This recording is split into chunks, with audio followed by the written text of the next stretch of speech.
I don't normally post my tarot readings publicly, but I did a reading today at the request of a client of mine, which I felt was quite profound, and I wanted to share it with you because she and I are both going through situations dealing with people who are going through some trauma at the moment. And in fact, there are three different situations which these cards have bearing on, but actually, as we were doing them, it really felt to me that there was a much bigger picture emerging that was relevant, actually, at the greatest extent to humanity as a whole. Now, the interesting thing was that as I was shuffling the cards, a couple of cards jumped out of the deck and fell out as I was shuffling, which always is a sign that a card wants attention. The first of these cards was the Ten of Rods. Now, I always take the Ten of Rods to mean we are nearing the end of the burden, where the journey is almost over, and it's almost like we're in the last mile. And it's almost like this is the darkness before the dawn, where the burden we're carrying is extremely heavy, but the end is in sight. And so we're nearing the time when we can shed the burden and we essentially get to completion. The second card which fell out of the pack was the Hanged Man. And this, to me, is always a powerful card symbolizing spiritual enlightenment. So it seemed to me that those two cards jumping out of the pack means that we're actually very close to a tipping point, to a transformational breakthrough.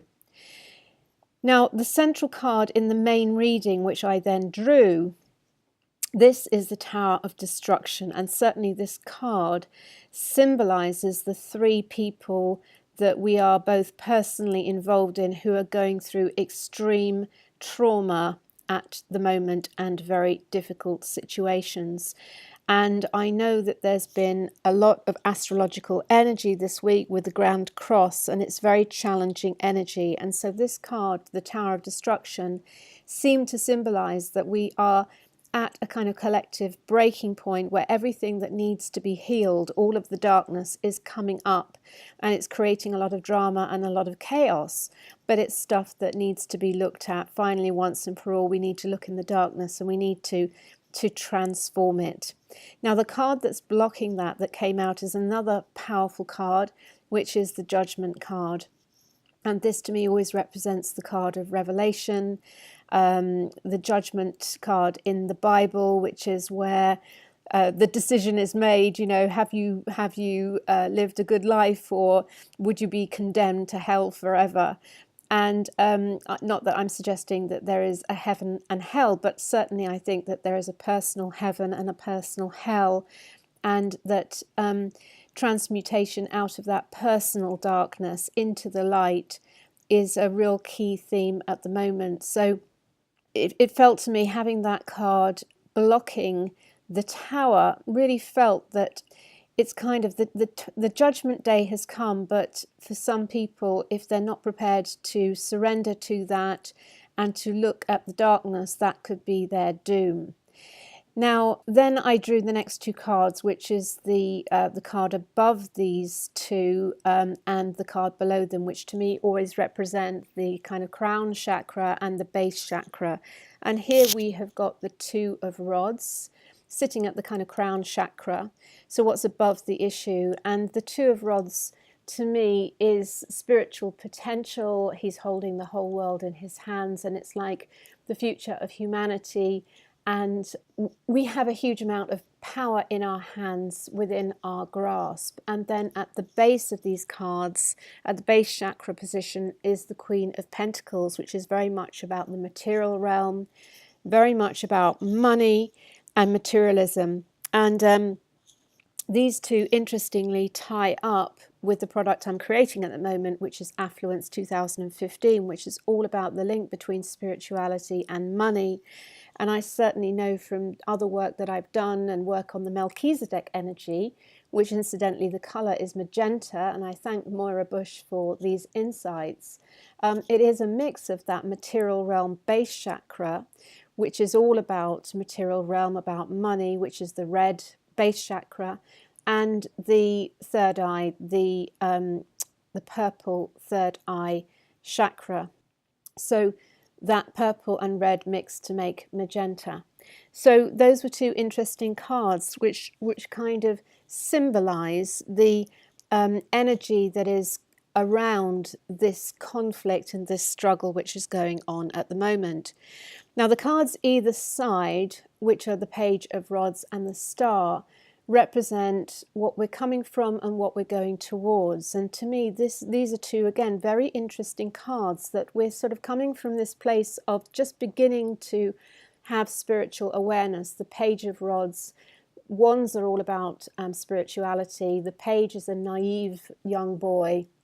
So it's like we're coming from this place where we're really just starting to understand the power of the higher dimensions and the spiritual realms, and we're going into this wonderful place represented by the star, which is the symbol of Aquarius, which is the sign of collaboration and collective consciousness, and this move away from me, and what do I want, and that kind of my own needs, into this place of what's more important for society, what's more important for the tribe. And so it's a kind of shift of energy from the individual to the collective. Now, when we move on to the right-hand side of the reading, we have cards. Firstly, the card which is more about the situation, and that card is the Moon card. Now, the interesting thing about the Moon card, and I thank Rita Herreyes for these insights, the moon comes out at night, and the thing about the moon is that it draws its energy from others. It has no energy source of its own, so it has to be a mirror for other energy.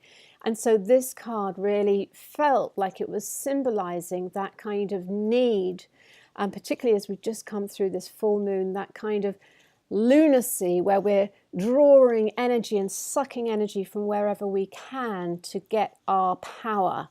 And the opposite of that is obviously the Sun card, and the Sun is a nuclear fusion which is creating amazing light and amazing energy and isn't relying on anything else for its power.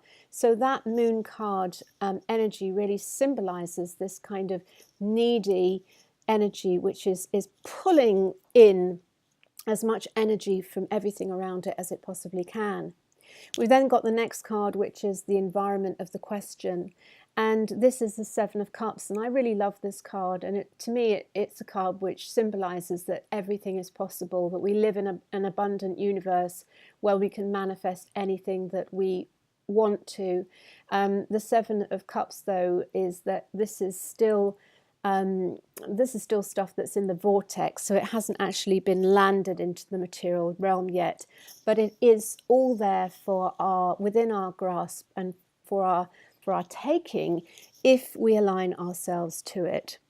Now the next card, which is about hopes and fears, this to me is another auspicious card, and particularly again picks up with the program that I'm working on, Affluence, and it's the Two of Coins, and it's they're bound together in the infinity symbol, and this is really about getting into flow. This is about getting into flow of money, beginning the journey into prosperity in the material realm, and again a symbol of infinite abundance that is available to all. And then we have the final outcome card, which is a beautiful card, and it's the World.